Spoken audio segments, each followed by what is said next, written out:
జైరాబాద్ బీదర్ రహదారి తెలంగాణ కర్ణాటక రాష్ట్రాలను కలిపే రహదారి. దీని పరిస్థితి ప్రస్తుతం అత్యంత దారుణంగా మారింది.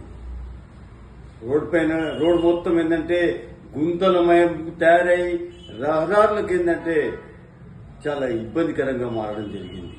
ఈ రహదారి పైన అనేక ప్రమాదాలు జరిగాయి. ఎంతో మంది గాయపడ్డారు, కొందరు ప్రాణాలే కోల్పోయారు.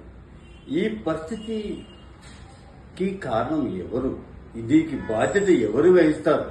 ప్రజల ప్రాణాల కంటే ముఖ్యమైనది ఏముంటుంది? గతంలో ఈ రహదారిని విస్తరిస్తామని 4 లేన్లు చేస్తామని అన్నారు. కానీ ఇప్పటి వరకు ఎక్కడ కూడా ఏ పనులు కూడా స్టార్ట్ కాలేదు. ఇప్పటికైనా కేంద్ర రాష్ట్ర ప్రభుత్వాలు స్పందించి వెంటనే మరమ్మతులు చేపట్టాలి. అదేవిధంగా ఏంటంటే విస్తరణ పనులు కూడా చేపట్టాలని డిమాండ్.